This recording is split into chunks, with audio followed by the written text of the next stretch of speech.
Bonjour et bienvenue dans cette deuxième vidéo de la série dédiée à la neuronutrition, dédiée aux émotions, dédiée au développement personnel, à la perte de poids, etc.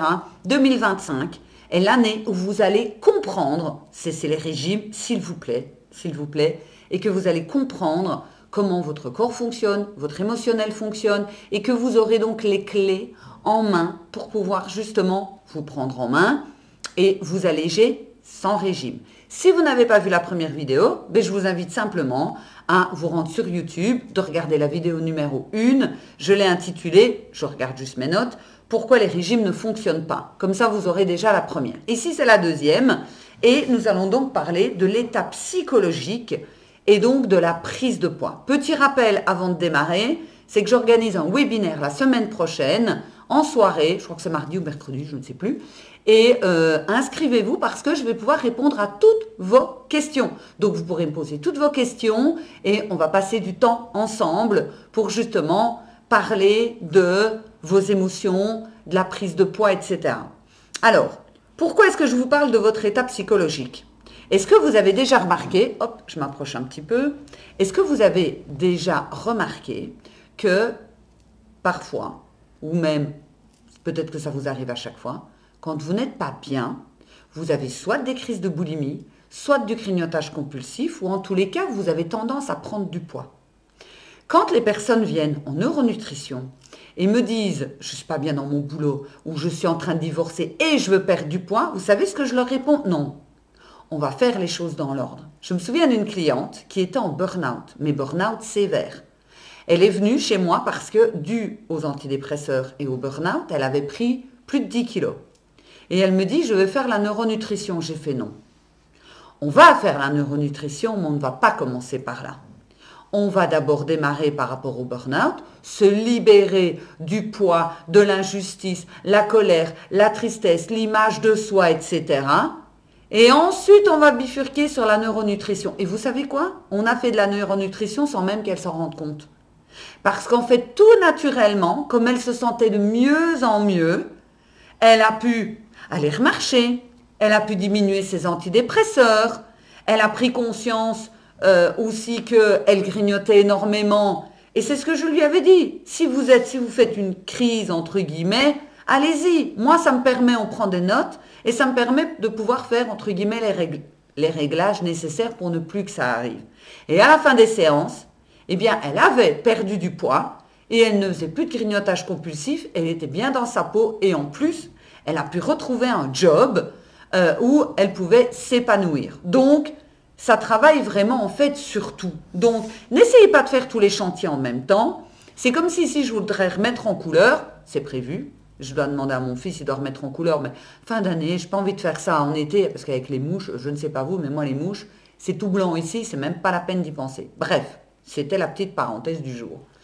Et que je voulais remettre en couleur, ici vous êtes dans mon salon, salle à manger, et que je disais à mon fils, alors tu fais un peu la chambre, un peu le salon, un peu le hall, Non, il y a un moment donné, il faut rester réaliste. Vous allez me dire, Nathalie, fait pièce par pièce. Eh bien ici, c'est la même chose. On nettoie, entre guillemets, pardon, on fait les choses, chose après chose. Donc, c'est hyper important. Alors, votre état émotionnel, pourquoi est-ce que vous avez une prise de poids? Il faut revenir très longtemps en arrière, entre guillemets, dans votre enfance. Enfance, peut-être même bébé, peut-être même dans le ventre de votre maman, ou votre adolescence. Et c'est là que ça a commencé déjà à se jouer. Vous savez, quand je demande en séance, je dis quand, pour vous, à votre avis, quand est-ce que vous avez commencé à prendre du poids? Et il y a des personnes qui me disent, ça a été un déménagement, le divorce de mes parents, une école où je ne me plaisais pas, ou où je n'avais pas confiance en moi. Enfin, il y a plein de raisons qui font que... Et je dis, qu'est-ce qui s'est passé selon vous? Vraiment, à votre avis, qu'est-ce qui s'est passé? Cette personne, en fait, ou ces personnes, elles se sentaient mal dans leur peau, et on va chercher ce qui est disponible partout. Évidemment, on ne va pas dire à un enfant, t'as picolé une bouteille de whisky ou tu vas sniffer un rail de coke. Non, enfin, voilà. Donc, il va aller chercher à manger. Il va aller chercher de la nourriture. Parce que c'est ce qu'il y a Le plus facile, entre guillemets, à trouver, on en trouve à la station-service, on en trouve dans la librairie, il y a des magasins toutes les 5 minutes, enfin, bref, il y a de la nourriture vraiment partout. Et pourquoi?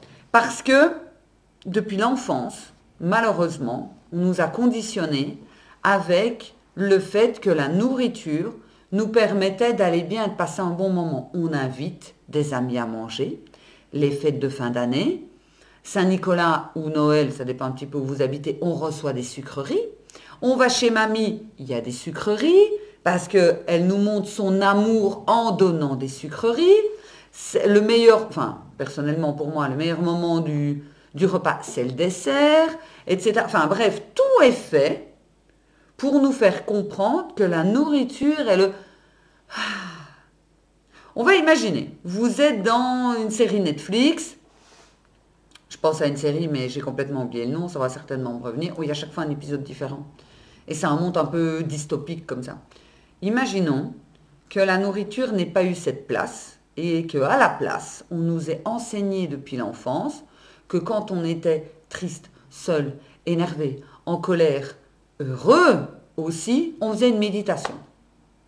Je dis une méditation comme j'aurais pu dire de la gym, des pompes, ce que vous voulez. Mais on va partir sur la méditation, c'est plus facile. Eh bien, vous pouvez être sûr que les enfants qui auraient été élevés de cette façon-là, et toute la société qui aurait été élevée de cette façon-là, on verrait des gens toutes les 2 minutes en train de faire des méditations, même des méditations de 2 minutes. Hein. Il n'y aurait pas besoin de faire des méditations d'1 heure, forcément, quoi. Mais parce qu'en fait, on a été conditionné. Donc ça, c'est la première chose à savoir et à comprendre, c'est qu'on doit retirer au niveau de nos habitudes et des chemins neuronaux cette habitude en fait de la nourriture. Qu'est-ce qu'un chemin neuronal? Votre cerveau continue toujours à travailler, à créer des nouvelles connexions jusqu'à la fin de vos jours.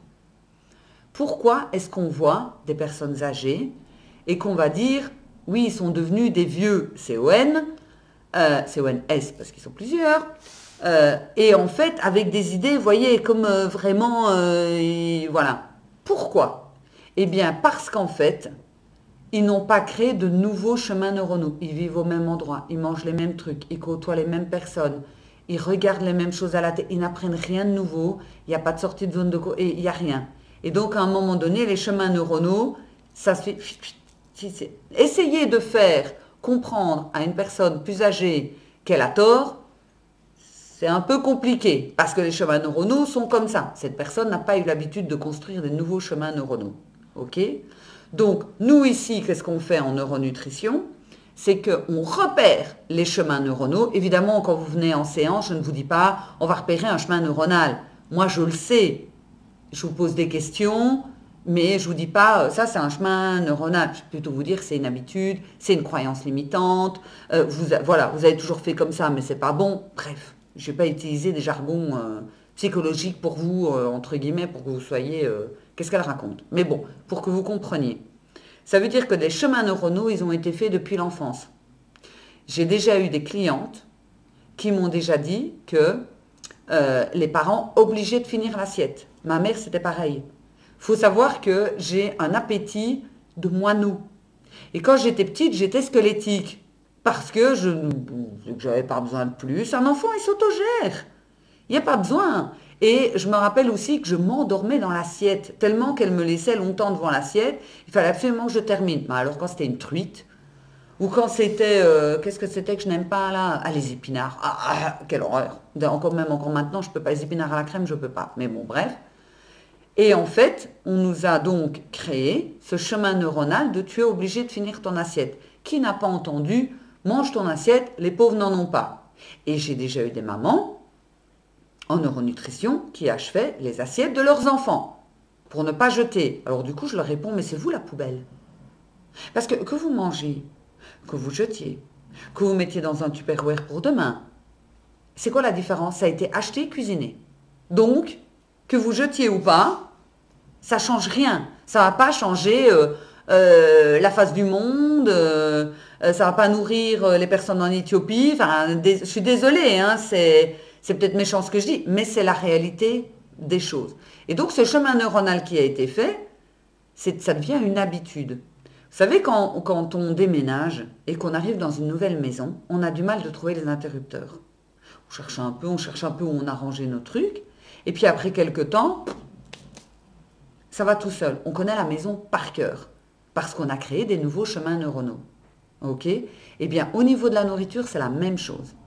Vous avez mis en place des chemins neuronaux d'habitude dus à des croyances limitantes, dus à l'éducation et dus à ce que vous pensez ce qui est bon pour vous. Ce que vous pensez ce qui est bon pour vous, si c'était réellement bon pour vous, vous n'écouteriez pas cette vidéo. Donc c'est que c'est pas bon pour vous, c'est que ça ne marche pas. Ok? Et là, je vous l'ai dit dans la première vidéo, on arrête d'écouter les conneries. Je dis pas trop parce que j'ai pas envie que YouTube me bloque. Des régimes à la noix et de manger une feuille de salade. Ok? Ensuite, vous avez d'autres chemins neuronaux qui sont mis en place. Ces chemins neuronaux, comme je vous en ai parlé au début de la vidéo, qui sont « je souffre, je mange ». Je suis triste, je mange. Je me sens seule, je mange. Les personnes grignotent souvent à partir de 18 heures. Je fais diminuer le stress de ma journée de travail. Ou je me sens seule. Ou c'est la période où ça va être les devoirs, les trucs, les machins, etc. Enfin bon, bref, il peut avoir effectivement plusieurs facteurs. Et donc, depuis l'enfance, l'adolescence, dès qu'il y a quelque chose qui énerve, ou je ne suis pas écoutée, je ne suis pas entendue, je suis frustrée, etc., je vais me réfugier sur la nourriture. Et beaucoup de mes clientes n'avaient aucune idée de ce chemin neuronal de qu'est-ce qui déclenche. Et je l'explique à toutes mes clientes, je vous en ai déjà parlé dans les vidéos. Si vous n'allez pas chercher le déclencheur, le régime ne sert à rien. Pourquoi? Imaginons que vous faites des crises de boulimie. Des crises de boulimie ou du grignotage compulsif. Ok? Toujours, je ne sais pas, vous êtes énervé, votre collègue vous a pompé l'air, vos parents vous ont fait une remarque qui vous ont blessé mais vous n'avez pas osé répondre, etc. Clac, grignotage, crise de boulimie. Vous faites régime. Et là, vous êtes en mode, alors plus de sucreries, putain, ok? La première contrariété, votre émotionnel déclencheur. Et c'est là que vous craquez. Ok? Donc, ce qu'il faut faire, c'est d'aller chercher l'origine, c'est-à-dire la racine. Ce que je fais en neuronutrition, c'est on va chercher la racine pour enlever le déclencheur. Donc, ça veut dire qu'au lieu, et j'ai déjà eu des clientes comme ça, hein, qui étaient boulimiques et qui allaient se faire vomir. Vous imaginez quand même, hein? Boulimique et qui allaient se faire vomir. Si vous entendez tousser, c'est mon chien, hein, ne faites pas attention. Hein. Et donc, en fait, du coup, quand on a enlevé le déclencheur, qu'est-ce qui s'est passé? Eh bien, quand elles étaient énervées, contrariées, etc., elles ne ressentaient plus ce truc. Elles m'ont même dit, bon, en fait, ça m'a rien fait. C'était bizarre, j'ai pu répondre, j'ai pu gérer ça de façon... Il ne s'est rien passé, en fait. Il n'y a plus de déclencheur. Et là, on en arrive justement à, ok, s'il n'y a plus de grignotage, s'il n'y a plus de crise de boulimie, et qu'en plus, quand les gens essayent, entre guillemets, où il y a des situations qui sont désagréables, si mon émotionnel ne réagit plus et que j'ai plus besoin de grignoter, vous imaginez déjà la perte de poids significative. Donc c'est pour ça que l'alimentation doit vraiment être corrélée pour moi à de la psychologie. Et de dire, tu dois manger absolument 300 grammes de ça, 400 grammes de ça, c'est de la connerie. Je vous le dis déjà, hein, alors tant pis si les nutritionnistes me défoncent, je m'en fous. Mais j'ai déjà eu des clients, dont une autre, je vous ai parlé d'une dans la première vidéo, et si je vous parlais d'une deuxième. Elle vient chez moi, et elle me dit qu'elle a un programme, et je lui avais dit, prenez votre programme avec vous. Et elle me dit, je ne perds pas de poids. Pourtant, le nutritionniste m'a dit, je dois manger tout ça et je ne perds pas de poids. Elle s'obligeait tous les soirs à manger 200 ou 300 grammes, je ne sais plus quoi, de carottes râpées, de manger des trucs qui n'avaient pas de goût. Elle n'aime pas les carottes et tout. Et donc, du coup, je dis, le plaisir, il est où? La vie, c'est où? C'est quoi? Et en fait, là aussi, je lui ai dit, vous me balancez ça à la poubelle, vous remangez normalement. Et avec les hypnoses, on enlève le sucre, le grignotage, et on s'allège. Vous savez quoi? Elle a perdu une taille. 5 séances. 5 séances, c'est plus ou moins 1 mois et demi. Elle a perdu une taille. Je vous assure, elle a perdu une taille. Et elle m'a dit, qu'est-ce que c'est gai de pouvoir manger avec tout le monde la même chose. Qu'est-ce que c'est gai de pouvoir, pouvoir me faire plaisir. Parce que vous êtes en train de vous dire, mais si je mange toujours la même chose, quand on travaille sur soi, et quand la façon dont je travaille en hypnose, je vous enlève les aliments problématiques. Ce qui fait que ce que vous aviez envie, vous n'en avez plus envie. J'avais une cliente, 3 fois par semaine, ils allaient chercher des frites avec son fiancé. 3 fois par semaine. On a travaillé en hypnose et un jour, elle vient, elle me dit, je pense pas que l'hypnose a marché. Je fais, ah bon? Non, elle dit, je vois pas de différence. Et puis on discute et puis je lui dis, combien de fois vous avez été chercher des frites cette semaine? Puis elle s'arrête, elle me regarde. Elle me dit, mais 0. Vous n'avez pas été chercher de frites? Elle me dit, j'ai complètement oublié. Ben, je dis, voilà, l'hypnose a fonctionné. Elle me dit, ben oui, j'ai fait à manger et j'ai même pas eu envie de frites. Et comme son compagnon, c'est pas lui qui proposait les frites, c'était elle, ben en fait, elle n'a pas mangé de frites. Et on a continué comme ça, elle a pu s'alléger. Donc il n'y a pas de frustration puisqu'elle n'y pense pas. On oublie, entre guillemets, ces aliments, on n'y pense pas, on n'en a pas envie, etc. Réfléchissez, chaque fois que vous avez eu envie d'un aliment plein milieu du jeu de quilles, est-ce que c'était réellement, j'ai envie de me faire plaisir en conscience, ou est-ce que c'est plutôt, je passe une journée de merde, je suis frustrée, machin, etc. Je passe à la boulangerie, je passe à la station-service, je passe au magasin, etc. Vous aurez déjà une partie des réponses. Alors, je vous en ai parlé dans la vidéo numéro 1, jusqu'au 28 février, en prenant le pack de 5 séances de neuronutrition. Ça fonctionne aussi par Zoom. Je travaille en distanciel aussi, parce que j'ai des personnes de Suisse, du Québec, etc. Je vous offre 2 séances gratuites. Vous trouvez tout ça dans le lien qui se trouve dans la description. Donc, n'hésitez vraiment pas si vous avez envie, une bonne fois pour toutes, parce que c'est sur du long terme, de dire c'est terminé, je perds du poids en étant réellement heureuse. On se retrouve dans la 3e et dernière partie de la neuronutrition. Je vous embrasse.